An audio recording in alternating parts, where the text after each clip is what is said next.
I mean, this dude is a guy that is a 4-time champion, a 4-time league MVP.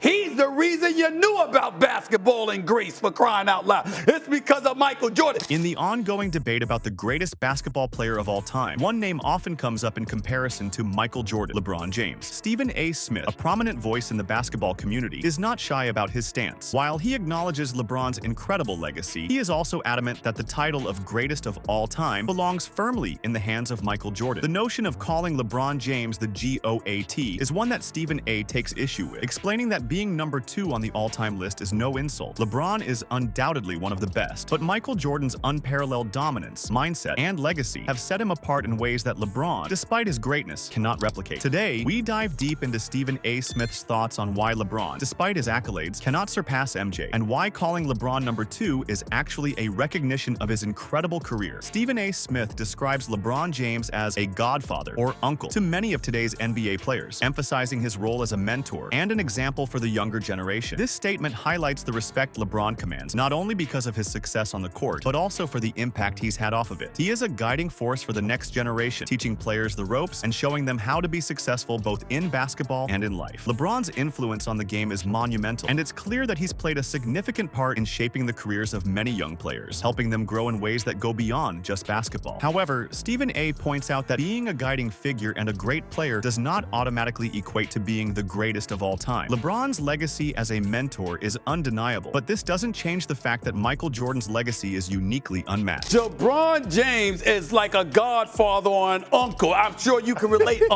He's like a godfather or an uncle to most of the damn players. Stephen A. Smith goes further by addressing the issue of LeBron's ranking as the second greatest player of all time, stating that it should not be seen as an insult. LeBron's achievements speak for themselves. He's a 4-time champion and a 4-time MVP. He has a career that is nothing short of remarkable, and the respect he commands in the NBA is well earned. However, Stephen A. makes it clear that just because LeBron is ranked second doesn't diminish his greatness. This sentiment reflects Stephen A.'s belief that people often misinterpret LeBron's position in the debate. Being second to Michael Jordan, who is widely regarded as the GOAT, is not a slight. It's a recognition of the unparalleled greatness of Jordan. LeBron's career will be remembered as one of the greatest in history, but it's not enough to surpass the standards set by Jordan, whose dominance in the game was of a different magnitude. I mean, this dude is a guy that is a 4-time champion, a 4-time league MVP. Ron could hardly look at me at Rich Paul and Maverick and everybody losing their damn mind. I got him number 2 all time. Stephen A. finds it strange that people like Shannon Sharpe are offended by LeBron being called the second greatest, with Sharpe himself being a vocal supporter of LeBron's GOAT status. Stephen A. critiques this mentality, arguing that it's absurd to take offense when someone is given their rightful place in history. LeBron is, without a doubt, one of the best to ever play the game, but Stephen A. stresses that his legacy does not automatically place him above Michael Jordan. The problem, according to Stephen A., is that the debate surrounding LeBron and Jordan is often influenced by bias and misplaced emotion. People who push for LeBron to be considered the GOAT are blinded by personal preferences and fail to recognize the facts. LeBron is undeniably one of the most influential and accomplished players of all time, but the comparison with Jordan should not be made without acknowledging Jordan's unmatched dominance and unparalleled impact on the game. And that's an insult to people like Shannon Sharpe and Rich Paul and these guys. It's ridiculous. When discussing Michael Jordan's dominance, Stephen A. emphasizes that Jordan's career never allowed for a final series to go to Game 7. This statement speaks to Jordan's consistency and ability to finish what he started, a characteristic that has set him apart from LeBron. While LeBron has had incredible playoff performances, his inability to maintain that same level of dominance when the stakes were highest, often allowing series to stretch out, diminishes his standing in comparison to Jordan's legacy. Jordan's mentality was different. He never allowed his opponents to get that close. This killer instinct, combined with his unmatched ability to perform in clutch moments, cemented his place in NBA history. Stephen A. points out that the conversation around greatness needs to acknowledge this factor. Michael Jordan wasn't just a great player. He was a player who defined greatness with his ability to control and finish every series he entered, leaving no room for doubt about who was the best. Jordan never even allowed a series to get to a Game 7. He never allowed it to get that close. When you talk about the greatness of LeBron James, times where we've debated, well, is KD on that level? You know, Kobe back in the day, was he on that level? God rest his soul. Others as well. Stephen A. Smith does not just make a statistical comparison when addressing Jordan's legacy. He dives moves into a deeper level of perception and legacy. One of the most striking elements he brought up was the singularity of Jordan's status during his playing days. There was no real debate. It was never the league versus Jordan. It was always Jordan versus the league. That distinction matters. It illustrates that Jordan was in a league of his own, unmatched and uncontested. Every other superstar was measured against him, not beside him. That speaks to a dominance and uniqueness that LeBron has never quite owned. In the modern era, we constantly hear debates about whether Durant, Kobe, or even Steph belonged in the same breath as LeBron. That is not a knock on LeBron, but rather a sign that his reign was never absolute. There was always a question mark. That is the difference. With Jordan, the period he dominated was marked by a clear hierarchy. No one dared suggest that Karl Malone or Clyde Drexler was on Jordan's level. That clarity of supremacy simply never belonged to LeBron. While his numbers are impressive, they never told the whole story. Jordan's greatness wasn't just respected, it was accepted universally. LeBron's greatness, on the other hand, has always been accompanied by arguments and counter-arguments. There is something to be said about having to constantly prove you're number one, while someone like Jordan never had to convince anyone. Jordan's era didn't debate GOAT status, it acknowledged it. That silence was powerful. LeBron's era, it is filled with noise, with fans and analysts trying to crown him, but the universal silence of agreement never came. That absence reveals more than statistics ever could. Michael Jordan was playing,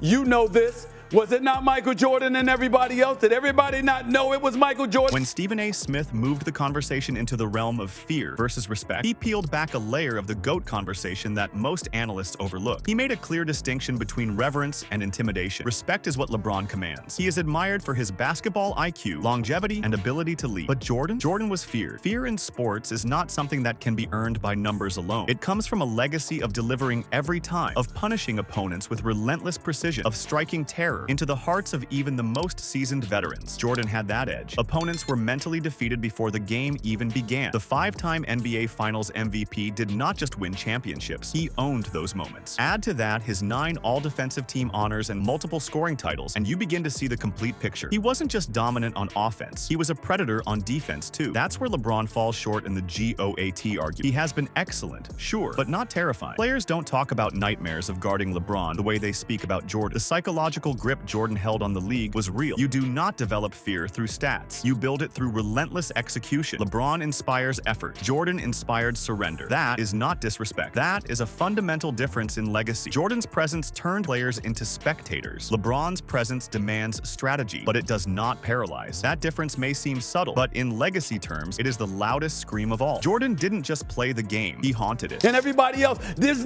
not a difference between respect and reverence as opposed to fear. Yes, it is. 10-time scoring champion, 9-time All-NBA defensive team player, a 6-time champion, a 5-time NBA Finals MVP. I'm sorry. In perhaps the most passionate moment of Stephen A. Smith's commentary, he points out something even more culturally massive. Jordan did not just revolutionize the NBA in the United States, he brought basketball to the world. He was the reason kids in Greece, China, Africa, and every corner of the globe fell in love with the sport. His image on posters, his tongue-out drives to the basket, his slam dunks, these were not just highlights, they were global phenomena, and that global impact cannot be overstated. Jordan turned the NBA into an international product. Even before the internet and social media took off, Jordan's presence crossed borders and bridged cultures. He became a symbol of excellence, work ethic, and greatness. While LeBron has certainly influenced the modern game, particularly with player empowerment and off-court activism, he inherited a globalized NBA. He benefited from a league that Jordan built brick by brick. That is not a slight, that is context. The GOAT conversation is not just about who scored more or lasted longer, it is about who made the game what it is today. Without Jordan, there is no NBA empire. LeBron stands on Jordan's shoulders. He elevated the game further, but he did not invent the foundation. That foundational greatness makes it.